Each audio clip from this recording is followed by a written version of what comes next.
दोस्तों नमस्कार, स्वागत है आप सभी का। एक बार फिर से चलिए जानते हैं राजस्थान की ताज़ा खबरों को। लेकिन उससे पहले अगर आपने अभी तक इस चैनल को सब्सक्राइब नहीं करो, सब्सक्राइब कर लें, जिससे कि आपको राजस्थान की ताज़ा खबर रोजाना मिलती रहे। सबसे पहली बड़ी खबर, राजस्थान से मानसून की हुई विदाई। बारिश का दौर थमने के बाद अब रहेगा मौसम का हाल बदला बदला सा। दक्षिण पश्चिम मानसून प्रदेश से पूरी तरह से विदा हो गया है। मौसम विभाग के मुताबिक दक्षिण पश्चिम मानसून औसत अवधि से 3 दिन की देरी से प्रदेश के बाकी रहे सभी भागों से लौट गया है। मौसम केंद्र जयपुर के मुताबिक दक्षिण पश्चिम मानसून की वापसी की रेखा इस समय गुलमार्ग, धर्मशाला, मुक्तेश्वर, पीलीभीत है। एक और बड़ी खबर की बात करें तो मामन खान की रिहाई का विरोध, मोनू मानेसर का किया जा रहा समर्थन। हिंदू संगठनों ने की महापंचायत। हरियाणा के गुरुग्राम में मोनू मानेसर के पक्ष में एक महापंचायत का आयोजन किया गया और महापंचायत बाबा भीष्म मंदिर में हुई। विश्व हिंदू परिषद और बजरंग दल ने महापंचायत बुलाई थी। इस महापंचायत में जहां कांग्रेस विधायक मामन खान की जमानत का विरोध किया गया। मामन खान नौ हिंसा के आरोपी हैं और मोनू मानेसर अभी राजस्थान में बंद है। बड़ी खबर, राजस्थान में जनता की आकांक्षाओं को जानने फील्ड में उतरेंगे नेता। 200 विधानसभा क्षेत्र में पहुंचेंगे रथ से। मिशन मरुधरा को लेकर भाजपा कोई कोर कसर नहीं छोड़ रही है। यही कारण है कि परिवर्तन यात्राओं के बाद राजस्थान बीजेपी एक बार जनता की आकांक्षाएं जानने फील्ड में उतर रही है। बीजेपी प्रदेश के सभी 200 विधानसभा क्षेत्रों एवं 44 जिलों में जन आकांक्षा रथ पहुंचकर और जनता के सुझाव लेंगे। इन सुझावों को बीजेपी अपने जन संकल्प घोषणा पत्र में शामिल करेगी और प्रदेश में चल रही सत्ता के महासंग्राम में बीजेपी अलग अलग यात्राओं के जरिए माहौल खड़ा करने में जुटी है। बड़ी खबर, कथावाचक पंडित प्रदीप मिश्रा की पितृ मोक्ष देव शिव महापुराण कथा का वाचन कोटा के दशहरा मैदान में हो रहा और कथा के पहले दिन व्यासपीठ के पूजन के साथ ही कथावाचक पंडित प्रदीप मिश्रा ने छात्रों को प्रेरित करते हुए कहा कि कोटा में क्वालिटी की शिक्षा मिलती है, लेकिन कुछ लोग इसे बदनाम करने की साजिश कर रहे। छात्रों को दिल से पढ़ाई करनी चाहिए। साथ ही इस बात का भी अच्छे से ध्यान रखें कि असफल हो जाने पर उनके घर वाले छात्र का बेसब्री से इंतजार भी कर रहे हैं। बड़ी खबर, राज्य के चूरू जिले में बड़ों की रंजिश का बच्चे से लिया गया बदला। 6 साल के मासूम को पिलाया गया तेजाब।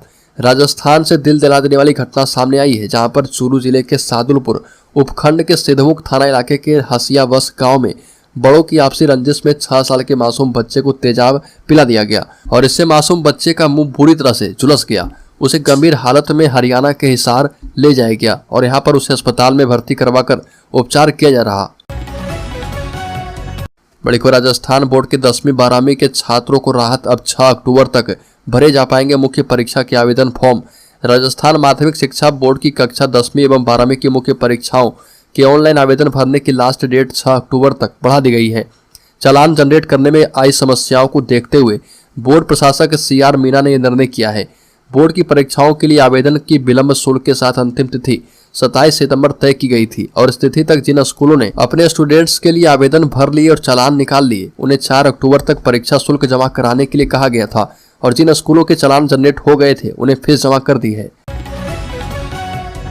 बड़ी खबर, राजस्थान में भीम आर्मी चीफ चंद्रशेखर ने दिखाई शक्ति तो कांग्रेस नेता ने तुरंत दे दिया ऑफर। राजस्थान में विधानसभा चुनाव से पहले यात्राओं का दौर जारी है। इसी कड़ी में भीम आर्मी और आजाद समाज पार्टी के राष्ट्रीय अध्यक्ष चंद्रशेखर आजाद भी राजस्थान में चुनावी किस्मत आजमाने उतर रहे। चंद्रशेखर आजाद की पार्टी ने संविधान बचाओ देश बचाओ संकल्प यात्रा का आगाज किया और यह यात्रा फुलेरा डेडमाना से होते हुए भीनमाल पहुंची, जहां पर एक भारी भीड़ ने इस यात्रा का स्वागत किया और देर शाम हुई एक सभा में सैकड़ों की तादाद में लोगों ने मोबाइल की टॉर्च जलाकर चंद्रशेखर आजाद का स्वागत किया। बड़ी खबर, जयपुर में सर्व समाज के धरने में लगे मोदी मोदी और जय श्री राम के नारे। भाजपा नेताओं ने किया हनुमान चालीसा का पाठ। राजस्थान की राजधानी जयपुर में पिछले दिनों एक युवक की पीट पीटकर की गई हत्या के मामले को सांप्रदायिक रंग देने के प्रयास के विरोध में जयपुर बचाओ संघर्ष समिति की अगुवाई में शहर की बड़ी चौपड़ पर धरना दिया गया। धरने में बजरंग दल, विश्व हिंदू परिषद सहित अन्य हिंदू संगठनों और व्यापार मंडल के लोग इस धरने में शामिल हुए। इस दौरान शहर के बाजार बंद रहे। धरने में मोदी मोदी एवं जय श्री राम के नारे लगे। सामूहिक हनुमान चालीसा का पाठ किया गया। बड़ी खबर, भाजपा से निष्कासित नेता अकील अहमद और उनकी बहन राबिया खान की फिर से पार्टी में वापसी हुई है और दोनों उत्तराखंड के मंत्री धन सिंह रावत की मौजूदगी में पार्टी में शामिल हुई। बता दें कि राजस्थान के धौलपुर विधानसभा क्षेत्र के 2 निष्कासित भाजपा नेताओं की फिर से घर वापसी करवाई गई है। उत्तराखंड के मंत्री एवं जिला चुनाव प्रभारी धन सिंह रावत की मौजूदगी में शकील अहमद और उनकी बहन राबिया खान ने पार्टी का दामन थामा। साथ ही दोनों नेताओं ने जिले की चारों विधानसभा सीटों को जीतने का दावा किया। मौके पर मीडिया कर्मियों से रूबरू होते हुए जिला भाजपा अध्यक्ष मौजूद थे। एक बार जयपुर में सड़क के झगड़े पर बढ़ा बवाल, गहलोत सरकार के खिलाफ उतरे हिंदू संगठन। जयपुर के गंगापुल इलाके में 5 दिन पहले हुई इकबाल की हत्या के बाद ये मामला लगातार तूल पकड़ता जा रहा।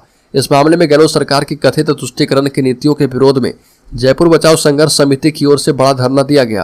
प्रोटेस्टर्स का आरोप था कि मामले को मॉब लिंचिंग का नाम देकर हिंदू परिवारों को प्रताड़ित किया जा रहा और घटना के बाद एकत्र हुई भीड़ द्वारा हिंदू व्यापारियों की दुकानों में लूटपाट का भी आरोप लगाया गया और मामले की गंभीरता को देखते हुए पुलिस प्रशासन अलर्ट मोड पर आ गई है। बड़ीखर मंत्री ममता भूपेश को उनके गढ़ सिकराय में ही दिखाए गए काले झंडे, कहा कि ममता भगाओ सिकराय बचाओ। जैसे जैसे चुनाव का समय नजदीक आता जा रहा वैसे वैसे नेताओं को क्षेत्र में विरोध का सामना करना पड़ रहा।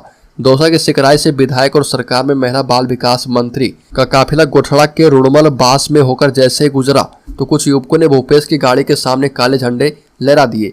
हालांकि इस दौरान भूपेश की गाड़ी वहां रुकी नहीं, लेकिन भूपेश के साथ चल रही पुलिस की गाड़ी में से पुलिसकर्मियों ने उतरकर युवकों को रास्ते से दूर किया। तो उस दौरान पुलिस और युवकों के बीच वीडियो में कहासुनी होती दिखाई दे रही है। बड़ीखर चुनाव से पहले प्रदेश में बढ़ सकती है कांग्रेस की मुश्किलें, सॉफ्ट हिंदुत्व के जरिए बीजेपी कर सकती है खेल। कर्नाटका विधानसभा चुनाव में बीजेपी की करारी हार के बाद पार्टी इस साल होने वाले 5 राज्य के चुनाव में नई रणनीति अपना रही है। बता दें कि इन चुनाव में बीजेपी अपनी कट्टर हिंदुत्व छवि को किनारे करके सॉफ्ट हिंदुत्व की ओर कदम बढ़ा रही है। यही कारण है कि अब पार्टी हिंदुओं के साथ ही साथ मुस्लिम वोटों को भी साधने के प्रयास में जुट गई है। बीजेपी ने मोदी सरकार के 9 साल पूरे होने पर जनसंपर्क करके मुस्लिम वोटरों से संपर्क साधा है और राजस्थान के हुसैन खान को राष्ट्रीय प्रभारी के तौर पर यह जिम्मा सौंपा है। बड़ीखर राज्य के झुंझुनू जिले में घर जमाई के मन में आ गया लालच, ससुराल की प्रॉपर्टी के फेर में साले को मार डाला। राजस्थान के झुंझुनू जिले के पिलानी थाना इलाके के बीगूदाना गांव में रिश्तों को तार तार करने वाली खबर सामने आई। यहाँ पर एक घर जमाई के मन में ससुराल की प्रॉपर्टी का लालच आ गया और उसे हासिल करने के लिए उसने अपने साले को मारकर उसकी लाश को ठिकाने लगा दिया। पुलिस ने आरोपी घर जमाई को गिरफ्तार कर लिया है। प्रॉपर्टी हथियाने के लिए साले की हत्या करने का गुनाह कबूल कर लिया है और आरोपी दामाद ने अपने साथी के साथ मिलकर अपने साले का गला दबाकर हत्या कर दी थी और लाश को नहर में फेंक दिया। बड़ीखर वसुंधरा राजे का गहलोत सरकार पर पलटवार, कहा कि खजाना खाली करके जा रहे, कैसे इनकी योजनाएं आगे चलेगी। पूर्व मुख्यमंत्री वसुंधरा राजे ने एक बार फिर से गहलोत सरकार को निशाने पर लिया है और इशारों में कहा कि गहलोत सरकार राज्य का खजाना खाली करके जा रही है। इस सरकार की योजनाओं को आगे आने वाले समय में कैसे चालू रखा जाएगा, यह समझ के बाहर है। प्रदेश में इस साल होने वाले विधानसभा चुनाव को लेकर सियासी आरोप प्रत्यारोप जारी हैं। एक तरफ मुख्यमंत्री गहलोत कमोबेश हर सभा में उनकी योजनाओं को सरकार बदलने के बाद भी चालू रखने की गारंटी मांग रहे हैं, हालांकि खजाना खाली है। बड़ीखर भीलवाड़ा में असामाजिक तत्वों ने भैरूनाथ मंदिर में मूर्तियां हटा दी। विभिन्न संगठनों ने दिया ज्ञापन। जहाजपुर नगर में तहसील कार्यालय के सामने एवं पुलिस स्टेशन के समीप स्थित धार्मिक स्थल बिकराल भैरू जी के चबूतरे पर से मूर्तियों को हटाने और क्षतिग्रस्त करने वाले असामाजिक तत्वों के खिलाफ जानकारी करके कठोर कार्रवाई करने के उद्देश्य हेतु हिंदू संगठनों ने जिला कलेक्टर के नाम उपखंड अधिकारी दामोदर सिंह को ज्ञापन दिया गया है। बड़ीखर राजस्थान के अलवर के बहरोड़ में एल्विस यादव के समर्थकों की भीड़ बेकाबू हो गई और भीड़ ने बैरिकेड्स तोड़कर एल्विस यादव को घेर लिया। बाउंसरों ने डंडे बरसाए तो अफरा तफरी मच गई। कई लोगों को गंभीर चोटें आई है। समर्थकों की भीड़ ने बल्लियां और टीन शेड्स उखाड़ दिए। भीड़ को कंट्रोल करने के लिए हल्का बल प्रयोग करना पड़ा। भगदड़ में समर्थक बाइक पर गिरकर चोटिल हो गए। बता दें कि भाजपा महिला मोर्चा की प्रदेश प्रवक्ता डॉक्टर सानू यादव ने अपने ट्रस्ट के 9 साल पूरे होने पर राठ युवा उमंग कार्यक्रम बहरोड़ कुंड रोड पर आयोजित किया था और डॉक्टर यादव ने अपने ट्रस्ट की आड़ में चुनाव से पहले शक्ति प्रदर्शन दिखाने के लिए एल्विस यादव का कार्यक्रम रखा था।